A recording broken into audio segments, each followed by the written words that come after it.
night. It was a Jaeger bomb. I pounded that baby down and it didn't do anything. Needed about 7 or 8 more, but I didn't want to do that to myself. I want to save myself for today. I knew I was going to have a busy day today. But anyway, I wanted to share this because we have some people here present that go way back to when I first met my wife. And I was going through a divorce. I lived up the street. I had a house right up the street here. And I just recently moved up here from LA. And I was thinking, this is going to be great. Going through a divorce, I have no family, no friends up here. I work shift work. And I started thinking, I'm screwed. Basically, I'm in a place where I don't know anybody. And I thought, well, I need to go out and mingle.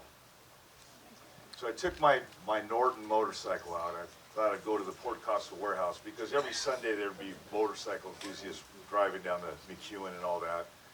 And we'd all park our bikes and check out each other's machines and drink beer and smoke cigarettes with them and stuff. And so, of course, I was checking out for chicks. Straight up. And I see this girl that's looking at me or whatever. I start talking with her, and it wasn't going to work out. But she liked me, and her boyfriend showed up. I'm like, why are you doing this to me? So anyway, next. So I'm going back to my motorcycle because there's people standing around by it, and they're drinking beer. And I hear a Norton, and they got a distinctive exhaust note. Yep. I hear it coming, and I go, that's a Norton. Who in the hell is it? So it's closer, and it's my buddy. His last name's Padilla. Anyway, so, hey, Padilla, what's up, man? Who's the lady that's on the back of the bike? Where's your wife? Oh, she's at home. Really? So, who's that? Well, that's my neighbor. She just broke up with her boyfriend. I'm like, oh, done deal. Well, I didn't realize she was a recovering alcoholic, and I went to buy her a drink, and she's American Indian, and she just went off on me, and it was like too funny. And I'm thinking, oh my God, I don't need this. So, I'm getting ready to leave. Was it tequila? No, I bought her a Mississippi Mud. And the reason why I bought her that beer is because she saw me drinking one. She goes, can I have your beer bottle when you're done drinking that beer? And I went, why would you want my beer bottle? She goes, because I want to put it on my nightstand and put a rose in it. So I was thinking, oh. And Padilla's telling me, Jeff, she's crazy. So anyway, I didn't listen to him. I went and bought her own beer, and she went off on me, and I thought, I'm just going to leave. I'm going to go home where I know I'm safe. So I'm walking back to my bike, and this guy walks up to me and goes, excuse me, but do you actually have a Norton, or you just wear the shirt? And that was Dennis, that was DJ, Dennis Ryder, and I believe he was engaged to that lady right there, Sherry. And I was thinking, what a jackass. I mean, I can be kind of a jackass myself, but I wasn't being one at the time. I just said, you know what, do you want to see my Norton? I got a bunch of them, and I do wear the shirt because I like the shirt, okay? Yeah, I do want to see it. So he goes over, and my bike had a fan club. People were checking it out and drinking with it and smoking with it. And I like that because I put a lot of work into it. And he walks up to me, he goes, that's really nice, a nice Norton. He walks away. Okay, whatever, I'm leaving. So that first girl that I was talking to, her name was Jill. And she whistled for me like a dog with her. I wish I can't even whistle like that. And I'm like, what the hell? She goes, yo, Jeff, get over here. I'm like, what do you want, Jill? I want to introduce you to 3 beautiful. Really? So I thought, okay, this better be good. So the first girl that she introduced me to was that lady right there, Lisa. Give it up to Lisa. Yes. And she's from out of state. She's here today to pay her respects to her BFF. Appreciate you being here, Lisa. So the first girl is Lisa, and I'm checking her out, going, wow, she's beautiful. And then next was Sherry. And I didn't know she was engaged to Dennis, the guy that goes, do you actually have a Norton or you just wear the shirt? That guy.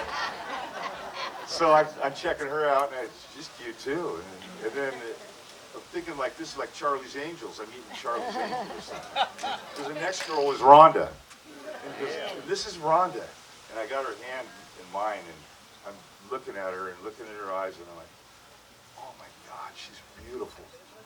And so I was trying to think of something I could say to her that, you know, that would be nice and memorable. You know that song that goes, help me Rhonda, help me Rhonda? All of a sudden I had like a devil on my shoulder and an angel, and they were both yelling, don't sing that stupid song to her. Everybody did that to her. You know, I just knew it, and I was like, then I was confused because I was trying to think of what to say to her. So I have her hand in my hand, and I go, and I'm looking in her eyes, and I ask her, are you single? And she goes to pull her hand back. I kind of gripped it a little tighter, and she goes, not that it's any of your business, but yes, I am. Now, I didn't know this, but she put Jill up to calling me over. So I said, you're single? So am I. I want to talk to you outside by the picnic tables. And she goes, bye, Sherry and Lisa. And I knew right away. We were talking she goes, so, what do you do for a living? We're just like that, straight up. I go, well, I work for Shell Oil Company. She goes, what kind of car do you drive? I got a 19, I'm really proud of this thing too. It's that thing right there. These gentlemen are leaning against, that right-hand drive International Scout. My father and I turned that from a mail truck into a four-wheel drive back in the 80s, 70s actually. I got it from him in the 80s. I love that thing. Anyway, she's like, a Scout? What's that? Ew.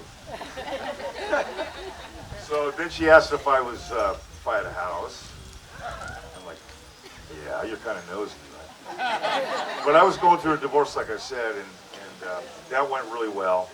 I couldn't wait to tell my dad, hey, I met this really great girl. And he, oh, you're on the rebound, son. You know. I said, no, I'm not, Dad. This one's different. It's like so. So anyway, we went to the Bull Valley Inn. And that guy that goes, do you have a Norton? You just wear the shirt. He took Lisa, Sherry, and Rhonda out to dinner. And they were waiting for the reservations. And they were hanging out at the Fort Costa warehouse having a couple of drinks. And I'm sitting here meandering, hanging out. And I guess I caught her eye. And they invited me to go to the Bull Valley Inn and have some prime rib or something. So I said, hell yes, I'm all about that. Well, anyway, I got her phone number. She called me back. I gave her mine. She called me when she came back from Michigan visiting. And from that day on, I was all about her. Anyway, I didn't have to worry about not having any family, because all I needed was her. Yes. I didn't need any friends, really. We had friends at work or whatever, but so she eventually moved in with me. But before she moved in, there was some things that needed to be addressed. I had a few motorcycles in the house. Now, Lisa and Sherry, they're playing driver or something and taking pictures, and they go, oh my God, what kind of a crazy guy? Well, it's a bachelor pad. I had no furniture. I gave it all to my ex-wife. You can have everything.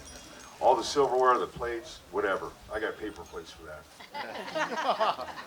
So I was just going to build motorcycles in my house and play my guitar and stay single until I met Rhonda. And she said, you got to get these things out of here. So what she said, you know what? I will pay for pergo floor if you put pergo floor in your living room. Well, there's a bike in the way. So she actually had a method to her madness. To Hell get yeah. my bikes one at a time into the garage where she thought they belonged. Yes. It's like the goats in the garden. Anyway, I gotta love her. There's just no way I could not. So, one of her old buddies from way back, Paul, And there goes his dad. Gary, Larry, Lisa, Sherry.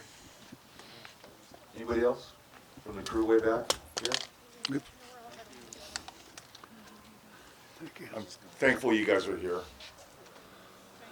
it's important to me that you guys would know how much you meant to me. Thank you.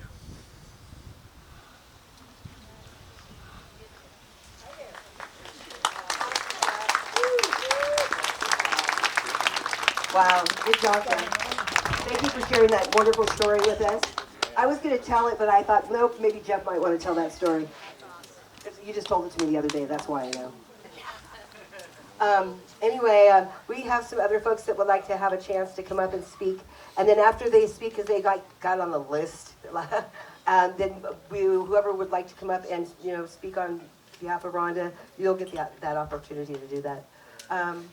Okay, so who's that? I think Kathy, are you up first? Next? Come on, Kathy. She was afraid that maybe we wouldn't have enough time because I talk too much.